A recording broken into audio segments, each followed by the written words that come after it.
پوچھتے میری طرف کسی جھوٹی بات کی نسبت کر دی تو وہ جہنم میں اپنا ٹھکانہ بنائے۔ اس کا لازمی نتیجہ یہ ہوا کہ بعض لوگوں نے آخری درجے کی احتیاط اختیار کر لی، مثال کے طور پر سیدنا ابو بکر صدیق رضی اللہ عنہ، یعنی اگر دیکھنے کو دیکھیں تو وہ پہلے ساتھیوں میں سے جو لوگ سب سے پہلے آپ پر ایمان لائے ان میں وہ شامل ہیں، پہلے دن سے شب و روز آپ کا ساتھ دیتے رہے ہیں، وہ ہجرت کی رات بھی آپ کے ساتھ تھے، وہ اس سفر میں بھی آپ کے ساتھ تھے۔ آپ اگر تاریخ کو پڑھیں تو معلوم ہوتا ہے کہ جہاں کہیں رسالت میں آپ صلی اللہ علیہ وسلم جا رہے ہیں دائیں بائیں وہ موجود ہیں، گویا شب و روز، اور ظاہر ہے کہ ایک قریبی تعلق بھی ہے، جی یعنی ایک گھر کا تعلق ہے۔ ان کی بیٹی رسالت میں آپ صلی اللہ علیہ وسلم کے نکاح میں ہے، ام المومنین ہے سیدہ عائشہ رضی اللہ عنہ۔ اس سب کچھ کے باوجود انہوں نے 30-40 سے زیادہ روایات نہیں کی۔ اس کی وجہ کیا ہے؟ اس کی وجہ وہی ہے کہ وہ یہ محسوس کرتے ہیں کہ یہ ذمہ داری مجھے نہیں اٹھانی چاہیے، یہ ایک بھاری ذمہ داری ہے، ایسا نہ ہو کہ میں کہیں مسئول ٹھہرا دیا یہ بھی محبت کا تقاضا ہے، یہ بھی محبت کا تقاضا ہے، اس لیے کہ یہ بات کہ میں کوئی بات بیان کروں جس طرح دوسروں پر شفقت ہے اسی طرح اپنے آپ کو بھی ایک بڑی ذمہ داری کے منصب پر فائز کرنا ہے، تو انہوں نے اس میں احتیاط کی۔ بعض لوگوں کا بالکل دوسرا مزاج تھا، وہ یہ سمجھتے تھے کہ ہم شب و روز آپ کے پاس ہیں، آپ کو دیکھتے ہیں، جب یہ ہے تو یہ اتنی دولت جو ہمیں میسر آتی ہے ہم اس سے دوسروں کو کیوں محروم رکھیں، چونکہ اس کے لیے کوئی ذمہ داری کسی کی نہیں لگائی گئی تھی، اس کے ذریعے سے دین کو منتقل کرنے کا کام نہیں ہو رہا تھا۔ حضور کی سیرت، آپ کا اسوہ حسنہ، آپ کے شب و روز، آپ کے معمولات، آپ کی تاریخ یہ منتقل ہو رہی تھی، تو اس چیز کے لیے اس اہتمام کی کوئی ضرورت نہیں تھی کہ سب لوگوں کو پابند کیا جائے۔ لوگوں نے اپنے اپنے ذوق کے لحاظ سے یہ کام کیا، زیادہ محتاط لوگوں نے کسی ضرورت کے موقع پر کوئی بات بیان کی، ناگزیر صورت میں کوئی بات بیان کی، جیسے میں نے مثال دی۔ آپ مسند احمد بن حنبل نکالیں جس میں صحابہ کے لحاظ سے روایات لکھی جاتی ہیں، اور آپ دیکھ لیں کہ سیدنا ابو بکر صدیق کی روایات کتنی ہیں، شاید اگر آپ ان کے طرق کو جمع کر لیں تو وہ بھی 70-80 سے زیادہ نہ بنے، ٹھیک، بہت کم تعداد، یعنی ایک مضمون کی روایتیں 35-40 سال سے زیادہ نہیں ہوں گی۔ اس کے بالکل برخلاف آپ ابو ہریرہ رضی اللہ عنہ کی روایتیں دیکھیں، بعض دوسرے صحابہ کی دیکھیں، تو اس میں مزاج اور افتاد طبع کا فرق ہے۔ اگر تو پابندی ہوتی یا اس میں دین کا کنٹینٹ ہوتا یا حضور نے یہ پابند کیا ہوتا کہ یہ چیزیں پہنچائی جائیں گی تو پھر سب سے بڑھ کر سیدنا ابو بکر صدیق یہ خدمت انجام دیتے، وہ تو آپ کے بعد آپ کے جانشین ہوئے، لیکن چونکہ ایسی کوئی پابندی نہیں تھی، اس میں کوئی اندیشہ نہیں تھا کہ دین کی کوئی چیز ضائع ہو جائے گی، دین کے کنٹینٹ کی چیزیں اپنے اصل کے لحاظ سے وہ قرآن اور سنت میں محفوظ ہو چکی تھیں، ٹھیک، تو اس لیے اس کو لوگوں کی ثوابدید پر چھوڑ دیا گیا، وہ چاہیں تو آگے بیان کریں چاہیں تو آگے بیان نہ کریں، انہوں نے اپنے اپنے مزاج اور اپنی افتاد طبع کے لحاظ سے جو فیصلہ مناسب سمجھا وہ کر دیا، یہی فطری چیز ہے، یہی ہونا چاہیے تھا، یہی ہوا۔ ٹھیک ہے ہم صاحب، یہ بڑی اہم بات آپ نے کی کہ خود صحابہ کرام کے ہاں یہ شعور موجود تھا کہ وہ دین کے مستقل بذات احکام کیا ہیں، اور یہ روایتیں جو خود بھی وہ بیان کر رہے ہیں لوگ بھی ان تک پہنچا رہے ہیں۔ میں پوچھنا آپ سے یہ چاہتا ہوں اگلے سوال میں کہ کیا کوئی اس طرح کی مثال سامنے آتی ہے اطلاقی طور پہ کہ صحابہ اکرام ان دو چیزوں کو بالکل ڈسٹنکٹ کر کے بیان کریں، مثلا یہ کہ کہا جاتا ہے کہ سیدہ عائشہ تک یہ بات پہنچائی گئی کہ سیدنا عمر رضی اللہ تعالیٰ عنہ نے ایک رسول اللہ کی نسبت سے بات بیان کی ہے کہ میت پہ اگر روئیں تو اس کو عذاب ہوتا ہے، تو سیدہ نے اس پر کیا تبصرہ کیا؟ تو میں چاہتا ہوں کہ اس مثال کی روشنی میں آپ بتائیں کہ صحابہ کرام کے ہاں یہ شعور کے دین کا مستقل حصہ قرآن و سنت اور یہ باتیں خبر واحد جو لوگوں سے سنتے ہیں ان کے معاملے میں کیا رویہ اختیار کرنا چاہیے؟ نہیں دیکھیے، وہ بالکل اپن کے عمل سے یہ بات واضح ہے، یعنی جہاں تک دین کا تعلق ہے اس پر وہ عمل پیرا ہے، اس کو تو انہوں نے اپنی زندگی بنا لیا ہے، اس کو وہ آگے منتقل کر رہے ہیں، اپنے بچوں کو سکھا رہے ہیں۔ قرآن مجید ان کے پاس اللہ کی کتاب کی حیثیت سے موجود ہے، دین ان کے ہاں ایک عملی روایت کی صورت اختیار کر گیا ہے، اس میں نہ کسی چیز کو بیان کرنے کی ضرورت ہے نہ اس طرح سے کسی چیز کو دوسروں کے سامنے لانے کی ضرورت ہے، وہ کسی موقع پر کوئی سنی ہوئی بات بیان کرتے ہیں۔ تو وہاں بھی یہی ہوا کہ سیدنا عمر رضی اللہ عنہ نے اور بعض دوسرے صحابہ نے کسی موقع پر رسول اللہ صلی اللہ علیہ وسلم کی کوئی بات سنی، ٹھیک، اور اس میں سننے میں غلطی ہو گئی، ٹھیک، تو وہ انہوں نے بیان کی، سیدہ نے اس کی وضاحت کر دی اور یہ بتا دیا، اس موقع پر تبصرہ بھی یہی کیا کہ یہ لوگ کوئی جھوٹ نہیں بول رہے، بسا اوقات یہ ہوتا ہے کہ سننے میں غلطی لگ جاتی ہے، تو انہوں نے اصلاح فرمائی اور یہ کہا کہ اصل میں بات یوں ہوئی تھی لیکن ان لوگوں کو سننے میں غلطی ہو گئی۔ ٹھیک. اچھا ہم سے بعض روایتوں میں یہ بھی آتا ہے کہ رسالت مآب صلی اللہ علیہ وسلم سے لوگوں نے پوچھا ہے، آپ کو اطلاع دی ہے کہ ہم آپ کی نسبت سے باتیں لکھتے ہیں، تو آپ نے ان کو کہا کہ اگر کوئی بات لکھنا چاہو تو لکھ لو. تو اب کیا اس کو بھی اس بات پر معمول کیا جا سکتا ہے کہ جب آپ نے کہا لکھ لو تو پھر صحابہ کرام نے بڑے اہتمام ذمہ داری سے ایک پورا ریکارڈ جو ہے وہ مرتب کر کے اسی طرح لکھنا شروع کر دیا جس طریقے سے باقی چیزیں وہ قرآن مجید کی صورت میں یا باقی چیزوں کو وہ لکھ رہے تھے؟ یہ کوئی حکم نہیں تھا، یہ تو یہ کسی نے پوچھا کہ ہم لکھ لیا کریں، آپ میں لکھ لو. ایسی بھی روایتیں ہیں جن میں آپ نے روک دیا کسی موقع کے اوپر. تو یہ وہی معمول کی چیزیں ہیں. یعنی اگر کسی موقع پر یہ دیکھا کہ قرآن مجید کے ساتھ اختلاط کا اندیشہ ہے تو روک بھی دیا. اگر یہ محسوس کیا کہ اللہ کی کتاب محفوظ ہو گئی ہے، سنت بالکل صاف صاف طریقے سے لوگوں میں ایک عمل کی حیثیت سے جاری ہے، اب کسی اختلاط کا کوئی اندیشہ نہیں ہے، کسی نے پوچھا تو آپ نے فرمایا لکھ بھی لیا کرو. کوئی آدمی اگر کسی بڑے آدمی سے پوچھتا ہے کہ جی میں آپ کی مجلس میں بیٹھتا ہوں تو میں آپ کی بات لکھ لیا کروں، تو یہ کوئی ذمہ داری دینا ہے، یعنی وہ لکھ لے گا. اور اگر فرض کیجئے کہ کہہ دیا جائے کہ اچھا بھائی لکھ لیا کرو، تو اس میں بھی کوئی ایسی بات نہیں ہے. یعنی یہ سب چیزیں جو ہیں اس کو جب لوگ ان کی جگہ سے اٹھاتے ہیں تو خرابی وہاں پیدا ہوتی ہے. ورنہ یہ سارا کا سارا ایک فطری عمل ہے، ایسے ہی ہونا چاہیے. کوئی پوچھے گا کہ میں لکھ لوں آپ کی باتیں، میں آپ سے ملتا ہوں، بعض چیزیں محفوظ نہیں رہتی، کیا میں ان کو آپ ہی کے الفاظ میں نوٹ کر لیا کروں؟ تو کیا کہیں گے آپ یہ کہیں گے کر لیا کریں، اس سے کوئی فرق نہیں پڑتا. اس لیے کہ یہ جتنی چیزیں بھی ہیں ان کا دین کے کانٹینٹ پر کوئی اثر نہیں پڑنے والا. یعنی دین اپنی ذات پہ پورا کا پورا محفوظ ہے. اب جو کچھ ہوگا اس دین کی تفہیم ہوگی، اس کی تبیین ہوگی، اسوہ حسنہ ہوگا، رسالت مآب صلی اللہ علیہ وسلم کی سیرت ہوگی، آپ کے سوانے ہوں گے. ان کو لکھنے میں کیا حرج ہے اگر کوئی لکھنا چاہتا ہے؟ نہیں لکھنا چاہتا تو کوئی پابند بھی نہیں کیا جا رہا. لوگوں نے کیا کرنا ہے یعنی یہ ان کو فیصلہ کرنا تھا. وہ چاہیں تو بیان کرنے کی ذمہ داری نہ لیں، جیسے کہ سیدنا صدیق نے نہیں لی بہت سی روایتیں بیان کرنے کی. وہ چاہیں تو شوق سے بیان کر دیں، وہ چاہیں تو زبانی یاد رکھیں، وہ چاہیں تو اس کو لکھ لیا کریں. یہ سب کچھ لوگوں پر چھوڑ دیا گیا. اور لوگوں پر چھوڑنے کی وجہ کیا ہے؟ وہی جو میں نے آپ سے عرض کر دی کہ دین پورا کا پورا قرآن اور سنت کی صورت میں محفوظ ہو گیا. ہمارے ہاں جو سب سے بڑی غلطی ہوئی ہے وہ یہ ہے کہ یہ خیال کر لیا گیا کہ سنت اس ذریعے سے منتقل ہوئی ہے. سنت اس ذریعے سے ہرگز منتقل نہیں ہوئی. سنت مسلمانوں کے اجماع اور تواتر سے منتقل ہوئی ہے، اس پر ہم تفصیلی گفتگو کر چکے ہیں. یعنی وہ مسلمانوں نے اختیار کر لی، ان کی نسلوں کو منتقل ہو گئی، ان کے علم نے اس کو اختیار کیا، ان کے عمل میں وہ جاری ہو گئی. اس کو اس کی ضرورت ہی نہیں تھی. اس میں جو کچھ منتقل ہو رہا ہے وہ اگر مل جائے تو بڑی دولت ہے، نہ ملے تو بس سیرت سنوانے کی بعض چیزوں سے محرومی ہو جائے گی. اس کا اب بھی بعض اوقات خیال ہوتا ہے. یعنی بعض واقعات کی کوئی تفصیلات نہیں ملتی. مکے کی زندگی بہت کم بیان ہوئی ہے، اور بہت سے واقعات ہیں کہ جن کے بارے میں سوالات پیدا ہوتے ہیں لیکن جوابات نہیں ملتے. اس لیے کہ یہ وہ چیزیں ہیں کہ جس میں جو کچھ مل جائے اس کو اللہ کی نعمت سمجھیے. اگر کچھ نہیں ملا ہے تو اس کو پہنچانے کی کوئی ذمہ داری کسی پر عائد نہیں ہوتی تھی. نہ صحابہ کرام کو اس کا پابند کیا گیا، نہ رسالت مآب صلی اللہ علیہ وسلم نے اپنے دین کو دینے کے لیے یا لوگوں تک پہنچانے کے لیے اس طریقے کو اختیار کیا. یہ رسالت مآب صلی اللہ علیہ وسلم کے صحابہ نے اپنے ذوق، اپنی افتاد طبع، اپنے تعلق خاطر اور اپنے مزاج کے لحاظ سے خود فیصلے کیے، اور یہ انہی کو کرنے چاہیے تھے. اس لیے جب آپ روایت کو پڑھتے ہیں یا حدیث کو پڑھتے ہیں تو اس کے پیچھے وہ راوی ہے جس نے اس کی ابتدا کی ہے، اور جب آپ سنت اور قرآن کو دیکھتے ہیں تو اس کے پیچھے رسالت مآب صلی اللہ علیہ وسلم ہے، جنہوں نے اپنی ایک دینی ذمہ داری سمجھ کر، نبوت کی ذمہ داری سمجھ کر اس کو لوگوں کو منتقل کیا ہے. تو دو باتوں میں زمین آسمان کا فرق ہے. ٹھیک ہے، ہم سب آگے بڑھاتے ہیں اس بحث کو.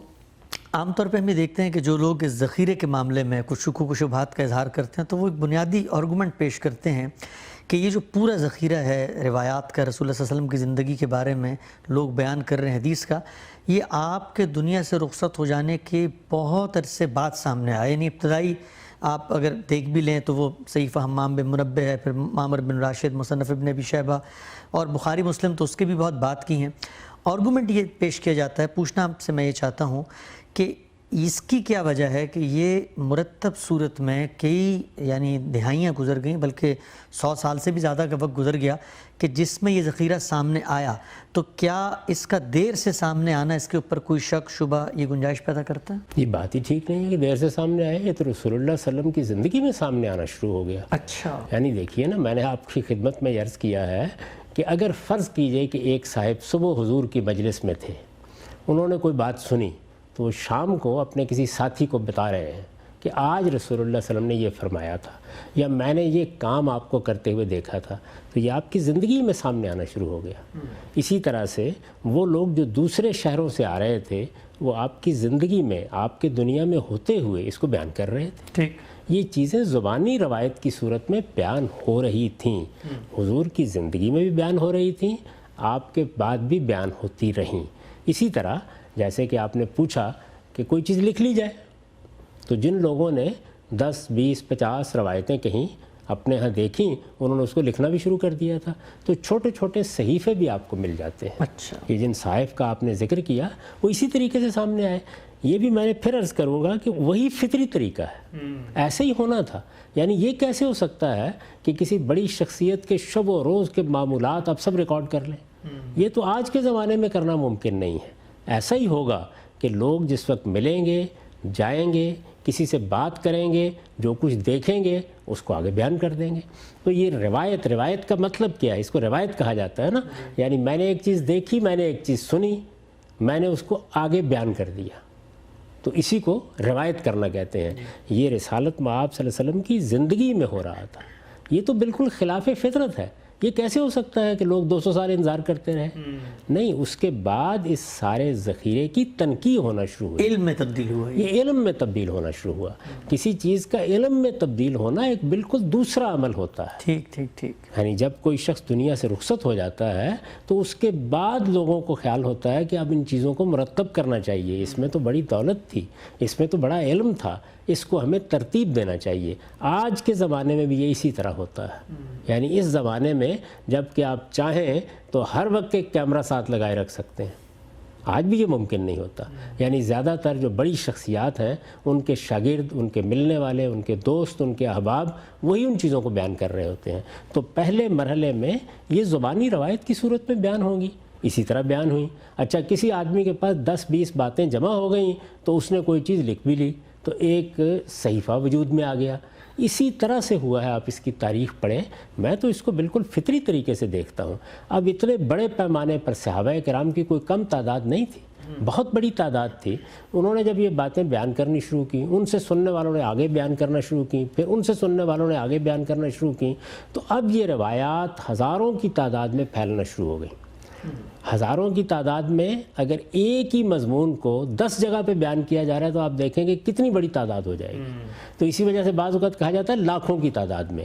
وہ در حقیقت ایک ہی بات ہوتی ہے جس کو کسی ایک صحابی نے بیان کیا، یا 2 یا 4 نے بیان کیا، آگے ان کے شاگردوں نے بیان کرنا شروع کر دیا، پھر ان کے شاگردوں نے بیان کرنا شروع کر دیا، اس سے طرق وجود میں آنے شروع ہو گئے۔ ایونٹ ایک ہوتا ہے، وہ ایک ہی چیز تھی۔ اچھا، اگر اس کو روایت کے لحاظ سے دیکھیں تو وہ ایک ہے، اور اگر اس کو طرق کے لحاظ سے دیکھیں کہ کن کن طریقوں سے وہ بیان ہونا شروع ہو گئی، تو بعض اوقات وہ 100 50 500 ہزار ہو جاتے ہیں۔ تو یہ چیزیں اسی طریقے سے روایت ہونا شروع ہو گئی۔ اب ظاہر ہے کہ لوگوں کو تشویش ہوئی کہ اس میں کچھ لوگ ملاوٹ بھی کر رہے ہیں، کچھ اپنی طرف سے باتیں گھڑ بھی رہے ہیں، کچھ لوگوں نے اس کو واعظ و نصیحت کا موضوع بنا لیا اور اس میں مبالغے کرنے شروع کر دیے۔ انسانی عمل ایسے ہی ہوتا ہے، بہت سی چیزیں وضع ہونی شروع ہو گئیں۔ بعض ایسے نقطہ ہے نظر کے حاملین پیدا ہوئے جنہوں نے اپنی تائید میں بعض چیزیں بیان کرنا شروع کر دیں۔ اسی طرح بیان کرنے میں غلطیاں ہونا شروع ہو گئیں، بیان کرنے والے لوگوں کے حافظے کا اثر ہونا شروع ہو گیا۔ تو اس طرح کی وہ چیزیں ہیں جس کے بعد یہ خیال ہوا کہ اس کو ایک باقاعدہ علم بننا چاہیے، اور علم کی حیثیت سے پھر ان لوگوں کے احوال کی تنقیح بھی ہونی چاہیے۔ چنانچہ اصول بننا شروع ہوئے، کیسے دیکھنا ہے۔ ایک شخص بیان کرے گا تو کیا لے لینا ہے اس سے؟ ہر وہ بات جو رسالت مآب صلی اللہ علیہ وسلم کی نسبت سے بیان کر دی جائے، کیا ہم یہ کہیں گے کہ یہ آپ ہی کی بات ہے؟ اس بات کی حیثیت کیا ہوگی؟ اس کو ہم کیا مقام دیں گے؟ لوگوں کے بارے میں کیا فیصلہ کریں گے؟ ایسی بہت سی چیزیں اور بہت سے سوالات اٹھنا شروع ہو گئے، اور اس میں اپنے اپنے ذوق کے لحاظ سے ہمارے اہل علم کی ایک بہت بڑی تعداد شامل ہو گئی کہ وہ اس ذخیرے کو حاصل کرے گی، وہ ان لوگوں پہ تحقیق کرے گی جن لوگوں نے یہ بات بیان کی ہے۔ یہ عمل 2-3 صدیوں میں جا کر وہاں پہنچا جہاں آپ کو وہ کتابیں ملیں جن کو اب آپ بخاری، مسلم، ابو داؤد اور اس طرح کی سیاح کی صورت میں دیکھتے ہیں۔ بہت بعد میں، یعنی یہ تیسری چوتھی صدی تک انتظار کرنا پڑا اس کا کہ یہ سارا ذخیرہ تنقیح کے عمل سے گزر کر ان مصنفات کی شکل میں مرتب ہو جائے۔ یہ مصنفات جو ہمارے ہاں بہت اہمیت رکھتی ہیں، ظاہر ہے یہ تو بہت بعد میں ہوئیں، لیکن یہ نہیں ہے کہ یہ پہلی تصنیفات تھیں۔ موطا امام مالک کو آپ دیکھیے، جن 100 صحیفوں کا آپ نے ذکر کیا ان کو آپ دیکھیے، اسی طرح سے یہ مصنف ابن شیبہ ہو، ابن ابی شیبہ ہو، یا مصنف عبد الرزاق ہو، یہ بھی اسی نوعیت کی چیزیں ہیں جو پہلے مرتب ہونا شروع ہو گئی تھیں۔ تو اس طرح سے ایک جاری عمل ہے، یعنی رسول اللہ صلی اللہ علیہ وسلم سے لکھنے والوں، سننے والوں نے، آپ کو دیکھنے والوں نے جو کچھ سنا یا جو کچھ دیکھا اس کو بیان کرنا شروع کر دیا۔ تو پہلے دن سے یہ سلسلہ شروع ہو گیا، اور اس کے بعد جس کے پاس کوئی 10 20 50 روایتیں جمع ہو گئیں اس نے لکھنا بھی شروع کر دیا، جس کے پاس اس سے زیادہ ہوئیں جیسے کہ موطا امام مالک ہے تو ایک باقاعدہ کتاب بھی ترتیب پانا شروع ہو گئی، لوگ اس کتاب کو پڑھنے لگ گئے، آگے روایت کرنے لگ گئے، شاگردوں کا ایک سلسلہ بھی شروع ہو گیا۔ اسی طرح کی بہت سی کتابیں مرتب ہونا شروع ہو گئیں۔ کسی نے یہ کیا کہ جو کچھ ملے اس کو آپ ترتیب دے کے ایک کتاب کی صورت دے دیں، کسی نے تنقیح کا طریقہ اختیار کیا، تحقیق اور تدقیق کا طریقہ اختیار کیا، اصول بننا شروع ہوئے، ان اصولوں کا اطلاق ہونا شروع ہو گیا۔ تو جس طرح دنیا میں کوئی علم پیدا ہوتا ہے، یہ علم بھی بالکل اسی طریقے سے پیدا ہوا ہے۔ جو لوگ غلطی کرتے ہیں وہ یہ غلطی کرتے ہیں کہ وہ یہ خیال کرتے ہیں کہ یہ تو رسالت مآب صلی اللہ علیہ وسلم نے دین کو دینے کا طریقہ اختیار کیا ہے، تو ظاہر ہے اس میں ان کو تردد ہوتا ہے کہ اچھا پھر 300 سال تک انتظار کرنا پڑے گا۔ نہیں، دین جو کچھ دیا گیا وہ قرآن مجید کی صورت میں دیا گیا، وہ سنت کی صورت میں دیا گیا، وہ پہلے دن مسلمانوں میں جاری ہو گیا، اس میں کوئی بحث ہی نہیں تھی۔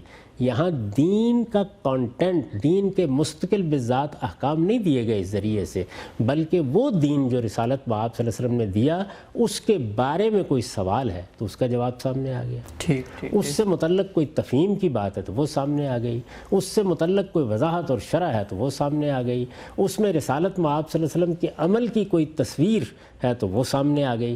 تو یہ وہ ذخیرہ ہے، اسی لیے میں نے اس کو کیٹیگرائز کیا ہے کہ ہمیں کیا چیزیں ہیں جو اس ذریعے سے ملتی ہیں۔ تو اس ذریعے سے آپ کو سیرت و سوانح ملتی ہے، آپ کو تفہیم و تبیین ملتی ہے، یعنی حضور نے اسی دین کو جس کو آپ نے دیا سمجھایا، اس کی وضاحت کی، تو اس کے لیے تفہیم و تبیین کی اصطلاح ہے۔ اسی طرح جب آپ نے خود دین پر عمل کیا، یعنی وہ دین جو آپ نے لوگوں کو دیا تو ظاہر ہے کہ آپ خود بھی اس پر عمل کریں گے، تو اس سے جو چیز وجود میں آئی وہ کیا تھی؟ آپ کا نمونہ، جس کو اسوہ حسنہ کہا جاتا ہے۔ تو یہ چیزیں ہیں جو حدیث میں بیان ہوتی ہیں۔ قرآن اور سنت اپنی بالکل الگ صورت میں پوری طرح موجود تھے، پہلے دن سے ترتیب پا چکے تھے، پہلے دن سے جاری ہو چکے تھے، مسلمانوں کے عمل میں ان کی ایک پوری تصویر دیکھی جا سکتی تھی، وہ ہرگز اس ذخیرے کے محتاج نہیں تھے۔ ٹھیک، شیخ صاحب بڑی دلچسپ اور آپ نے بڑی تفصیل سے سوال کا جواب دیا کہ یہ ذخیرہ مرتب صورت میں ہمارے پاس بعد میں کیوں سامنے آتا ہے، کیسے یہ علم بنا۔ اسی ضمن میں ایک اعتراض جو مستشرقین، ایک اورینٹلسٹ روایت ہمارے یہاں موجود ہے جو اسلام کے اوپر ایک تنقیدی مطالعہ کرتی ہے، اعتراضات کی صورت میں سامنے لاتی ہے، وہ یہ کہتے ہیں کہ مسلمانوں کے ہاں جو فقہی مکاتب فکر بنے تو ان مکاتب فکر نے باقاعدہ طریقے سے یہ پورا کا پورا جو ذخیرہ ہے یہ گڑھ کے خود ہی اس کو اختراع کی ہے۔ تو علم کے لحاظ سے کیا یہ جو دعویٰ ہے ہمارے مستشرقین کا، اس کو ہم کس طرف کاؤنٹر کریں گے؟ یہ بات یہ ہے کہ کسی بھی علم میں جب وہ علم کی حیثیت سے آگے بڑھتا ہے تو مختلف محرکات کے تحت وضع کا عمل ہوتا ہے۔ ٹھیک، یہ ایک نیچرل چیز ہے، یہ ایک بالکل فطری چیز ہے، یعنی ہونا نہیں چاہیے لیکن ہوتا ہے۔ انسان جب بھی کوئی بات بیان کرتے ہیں تو ان کے اپنے محرکات کے تحت چیزیں اس طرح وجود میں آنا شروع ہو جاتی ہیں۔ چنانچہ ہمارے ہاں محدثین نے جب اس پر کام شروع کیا تو آپ یہ دیکھیے کہ انہوں نے باقاعدہ ایک اصطلاح کو وجود بخشا کہ موضوع روایت، گھڑی ہوئی روایت۔ کسی نے اپنے فقہی مسلک کی تائید میں گھڑ لی، کسی نے اپنے کلامی مسلک کی تائید میں گھڑ لی، کسی نے کسی بحث میں جیتنے کے لیے کوئی بات بنا کے بیان کر دی، کسی نے لوگوں کی نصیحت کرنے کے لیے کہ چلیے اس سے ذرا رکت پیدا ہو جائے گی یہ بیان کرنا شروع کر دیا۔ خاص طور پر جو صوفی مزاج لوگ ہیں ان پر امام مسلم نے تبصرہ کیا ہے اپنی کتاب کے مقدمے میں کہ ان کا معاملہ یہ ہے کہ ویسے تو بہت نیک پاک نظر آئیں گے لیکن یجری الکذب علی السنتہم، ان کی زبانوں کے اوپر جھوٹ جاری ہے، جیسے کہ دریا بہ رہا ہوتا ہے۔ تو یہ کیا ہے؟ اس کے پیچھے ظاہر ہے نیکی کے محرکات ہوتے ہیں، تو یہ ہوا، اس میں کوئی شک نہیں، لیکن یہ کہ اس کے نتیجے میں سارے کے سارے ذخیرے کو آپ یہ کہیں گے کہ اس کو اٹھا کر پھینک دیا جائے، نہیں، بہت احتیاط کے ساتھ مسلمانوں نے اس کو الگ کرنا شروع کیا۔ میں وہی عرض کر رہا تھا آپ سے کہ جیسے یہ چیزیں بیان ہونا شروع ہوئیں اور یہ اندازہ ہوا کہ اس میں اختلاط بھی ہو رہا ہے، اس میں مبالغہ بھی ہو رہا ہے، اس میں کہیں کہیں غلطیاں بھی ہو رہی ہیں اور یہ عمل بھی ہو رہا ہے جس کی طرف آپ نے اشارہ کیا، تو ایسے لوگ پیدا ہو گئے کہ جنہوں نے اپنی پوری زندگی اس خدمت کے لیے لگا دی۔ ان کو علماء رجال کہا جاتا ہے، یعنی یہ کوئی معمولی لوگ نہیں تھے۔ آپ دیکھیں کہ ہزاروں کی تعداد میں وہ صحابہ ہیں، پھر ان کے بعد آگے تابعین ہیں، پھر ان کے بعد تبع تابعین ہیں، جن کے حالات آپ کو مل جاتے ہیں۔ یہ کون لوگ ہیں جنہوں نے روایت کی ہے؟ ان کے آباء و اجداد کون تھے؟ یہ رہتے کہاں تھے؟ ان کی میل ملاقات کی کیا صورت تھی؟ کبھی آپ رجال کی کتابیں اٹھا کے دیکھیے، آپ اس بات کا اعتراف کریں گے کہ مسلمانوں کو جس علم پر فخر کرنا چاہیے وہ یہ تاریخی تنقید کا علم ہے، بہت اعلیٰ درجے کا علم ہے۔ یعنی انسان سوچ نہیں سکتا کہ اس سے آگے بھی جایا جا سکتا ہے۔ اس میں جو اصول بنائے گئے ہیں، آپ جب پوچھیں گے تو میں آپ سے عرض کروں گا کہ وہ کیا قاعدے ہیں جو بنائے گئے ہیں، تو یہ بالکل درست ہے کہ وضع کا عمل ہوا ہے، اس میں کوئی شک نہیں کہ لوگوں نے روایتیں گڑھی ہیں، یہ ساری بات اپنی جگہ ٹھیک ہے، لیکن کیا اس کے بعد لوگ اطمینان کے ساتھ بیٹھے رہے؟ یہ عمل ہوتا چلا گیا، یعنی اس کو کسی آدمی نے نہیں دیکھا، کوئی لوگ نہیں اٹھے، کسی نے تنقید نہیں کی، ایسا نہیں ہوا۔ پہلے دن سے وہ لوگ سامنے آ گئے۔ ابھی آپ نے پوچھا اور آپ نے بتایا کہ سیدہ عائشہ کے سامنے سیدنا عمر جیسے شخص کے ذریعے سے ایک روایت بیان کی گئی، انہوں نے تنقید کر دی اس کی، تو اس کے متن کی تنقید ہونا شروع ہو گئی، اس کی سند کی تحقیق ہونا شروع ہو گئی، یہ ایک باقاعدہ علم بننا شروع ہوا۔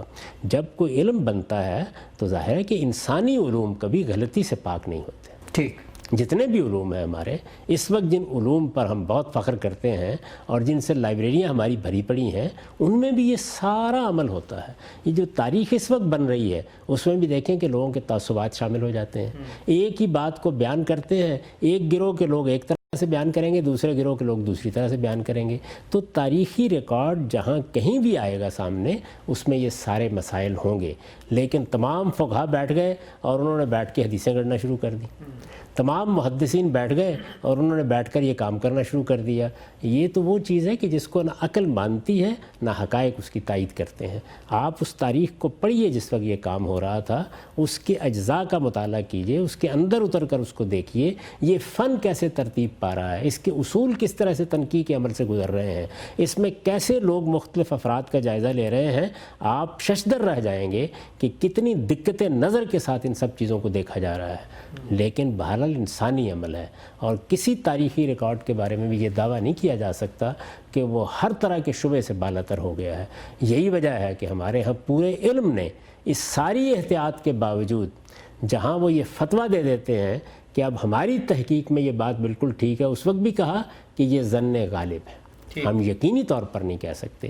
اسی وجہ سے یہ روایت قائم کی گئی کہ جب رسالت میں آپ صلی اللہ علیہ وسلم کی نسبت سے کوئی بات بیان کی جائے، پورا اطمینان کر لینے کے بعد بھی تو یہ کہا جائے کہ او کما قال رسول اللہ صلی اللہ علیہ وسلم، یعنی یہ بات یا اس طرح بیان ہوئی ہے یا پھر جیسے حضور نے فرمایا، ہم نے اپنے طور پر تحقیق کر لی ہے۔ تو وہ کون سی قوم ہے اور وہ کون سی امت ہے جس کا تاریخی ریکارڈ اس تنقید سے گزرا ہو؟ ہمیشہ تاریخی ریکارڈ جب پیدا ہونا شروع ہوتا ہے تو وہ روایت سے پیدا ہونا شروع ہوتا ہے، اور جب وہ پیدا ہوگا تو اس میں یہ ساری چیزیں ہوں گی، لیکن دیکھنا یہ چاہیے کہ اس علم کو علم کی حیثیت اختیار کرتے وقت کن لوگوں کی خدمات میسر آئی ہیں، انہوں نے اس کے کیا قاعدے بنائے ہیں، انہوں نے کیا طریقے اختیار کیے ہیں اس کی تنقید کے۔ تو یہ نہایت شاندار علم ہے، اگر آپ اس کا مطالعہ کرتے ہیں تو معلوم ہوتا ہے کہ مسلمانوں نے اپنے ابتدائی دور میں بھی اور دوسری تیسری صدی میں خاص طور پر اپنی زندگی اس کے لیے لگا دی ہے۔ اتنی بڑی بڑی مجلدات ہیں جن پر انہوں نے کام کیا ہے۔ یہ رجال کی کتابیں آپ اٹھا لیں تو حیرت ہو جاتی ہے کہ اتنے لوگوں کے بارے میں یہ تحقیق کیسے کر لی گئی، پروفائلنگ کی، لیکن بہرحال کی ہے انہوں نے، یعنی بتایا ہے آپ کو کہ یہ کون لوگ ہیں، کوئی آدمی مجہول نہ رہ جائے، اس کی پوری شخصیت روشنی میں آ جائے۔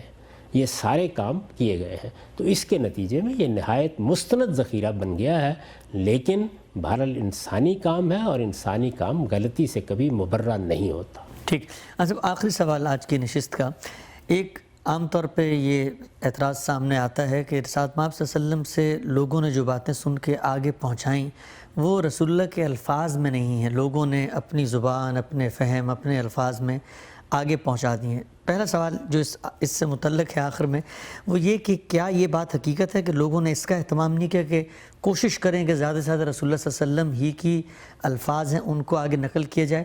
اور دوسرا بات یہ کہ کیا تاریخی ذخیرے کے اندر اس بات کا کوئی امکان ہے کہ آپ من و ان اس کو آگے پہنچائیں، اس میں لازماً انسان کا فہم اور چیزیں شامل ہوں گی؟ دیکھیے یہ بھی ایک بے جا تشدد ہے کہ آپ اس پر اصرار کریں کہ الفاظ ہی منتقل کیے جائیں۔ اس کا نتیجہ کیا نکلے گا؟ اس کا نتیجہ یہ نکلے گا کہ پھر کوئی بات بیان کرنا آسان نہیں رہے گا۔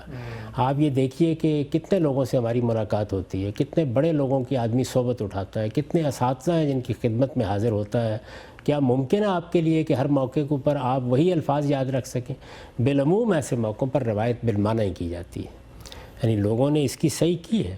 مثلا امام مالک بہت کوشش کرتے ہیں کہ وہ روایت کو باللفظ لیں، اچھا، یعنی ان کے پاس جتنی روایات آتی ہیں ان میں ان کی یہ صحیح ہوتی ہے۔ اسی طرح اگر آپ مثلا جو دعائیں رسالت پاک صلی اللہ علیہ وسلم سے منقول ہیں ان کو دیکھیں تو اس میں لوگوں نے بہت جد و جہد کی ہے کہ رسول اللہ صلی اللہ علیہ وسلم کے اپنے الفاظ بہت ہی خوبصورت الفاظ ہیں، ان کو بیان ہی منتقل کر دیا جائے۔ لیکن یہ بس اتنی حد تک ہو سکتا تھا۔ زیادہ تر یہ ہوا کہ جو بات انہوں نے سنی اس کو سمجھا اور اپنے لفظوں میں بیان کر دیا۔ اسی کو اصطلاح میں روایت بالمعنی کہا جاتا ہے۔ یہاں چند اصطلاحات ہیں جو عام آدمی کے لیے واضح کر دینی چاہیے۔ یہ جو جتنی چیزیں ہیں جن کو ہم حدیث کہتے ہیں یہ چونکہ 1 2 4 لوگوں نے بیان کی ہوتی ہیں تو ان کو اصطلاح میں اخبار احاد کہا جاتا ہے۔ یعنی علم کی اصطلاح میں ان کے لیے یہ تعبیر اس لیے اختیار کی جاتی ہے کہ ایسا نہیں ہے کہ سب مسلمان ان کو بیان کر رہے ہیں یا سب صحابہ روایت کر رہے ہیں۔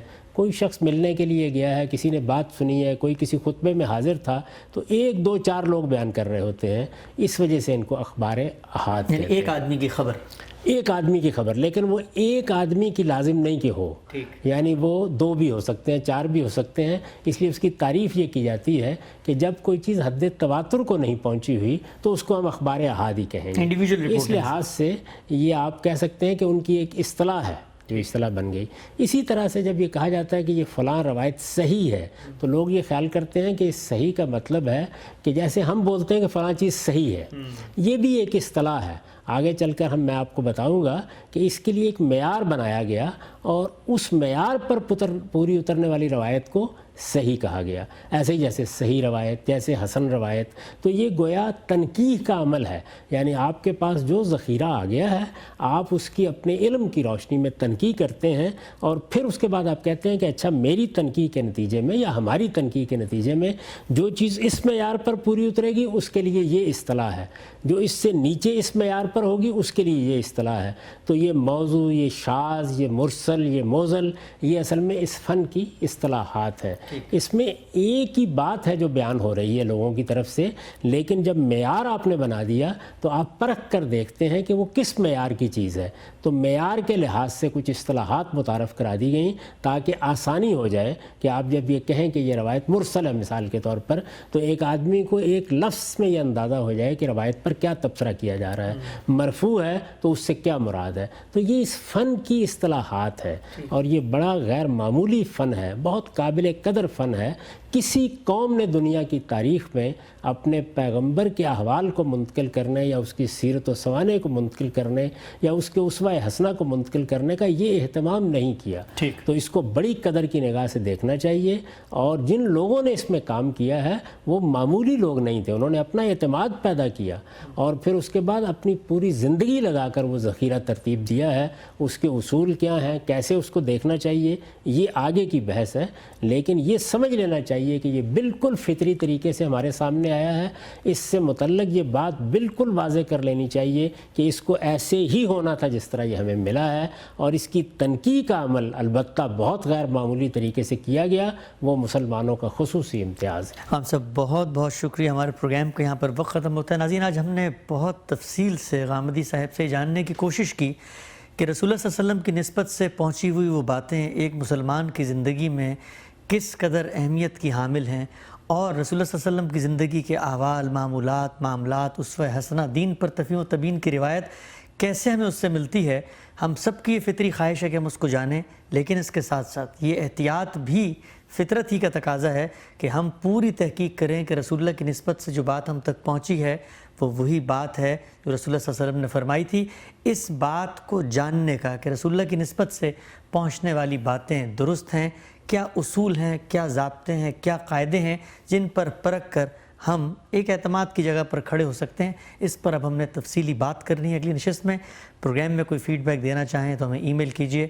میزبان محمد حسن الیاس کو اجازت دیجیے۔ اللہ حافظ۔